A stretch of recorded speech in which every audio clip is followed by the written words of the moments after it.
সম্মানিত সুধী, আমরা সকলেই জানি যে গণতন্ত্র মানে পরমত সহিষ্ণুতা। গণতন্ত্র মানে অন্যের মতবাদের প্রতি শ্রদ্ধাশীল। গণতন্ত্র মানে বহুত্ববাদের স্বীকৃতি। গণতন্ত্রের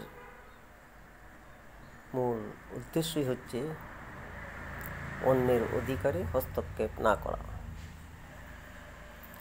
এবং এই লক্ষ্য নিয়েই আজকে অন্তর্বর্তী সরকার প্রতিষ্ঠিত।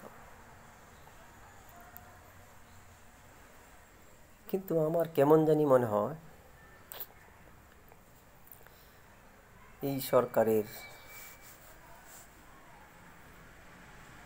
মূল উদ্দেশ্য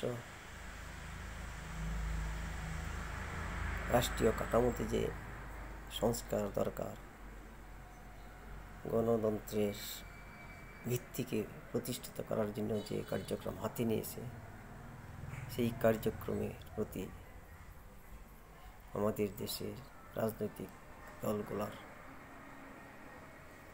তেমন সহযোগিতা আছে বলে দৃষ্ট হয় না। যদি তাই হতো, তাহলে কেন গত 6 মাসে এই সরকারের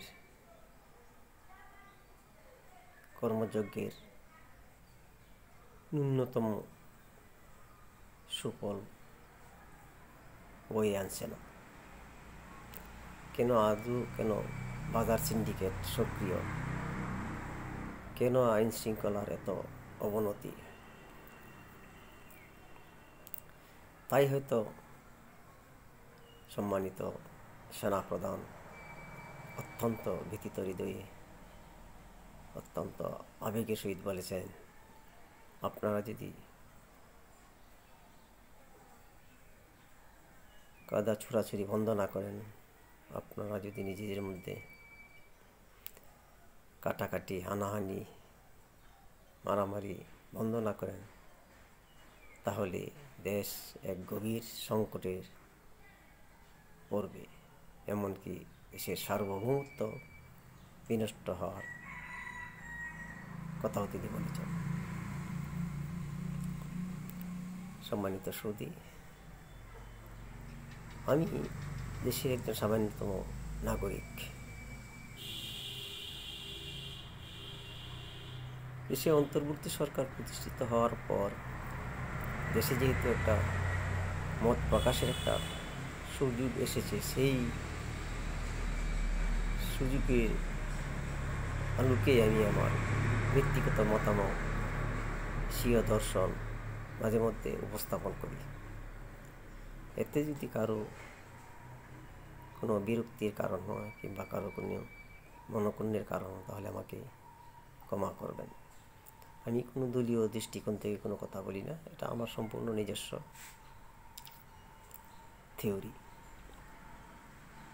প্রিয় সুধী,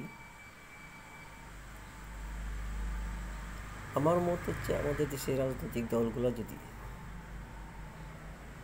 দেশমুখী রাজনীতি করে এবং গদির লোভে কোনো শক্তির ছত্রছায়া কিংবা কোনো পরাশক্তির হাওলায় গদি দখলের চিন্তা ভাবনা না করে সমগ্র রাজনৈতিক দল, আমাদের দেশে যতগুলি রাজনৈতিক দল আছে, তারা যদি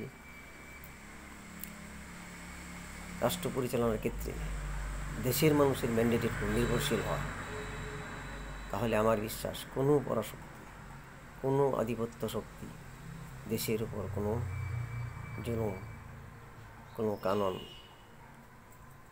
প্রতিষ্ঠা করতে ব্যর্থ হবে। আর যদি রাজনৈতিক দলগুলো তারা নিজেরাই কাদা ছেড়ে করে নিজেরা গদির লোভে এক দল আরেক দলকে অত্যাচার করতে, লাঠিসোঁটা হাতে নিয়ে আক্রমণ করে, তাহলে আধিপত্যবাদ এই সুযোগটা কাজে লাগাবে। সেই কথাই আমাদের সেনাপ্রধান, মাননীয় শ্রদ্ধেয় সেনাপ্রধান সেই কথাই বলেছেন।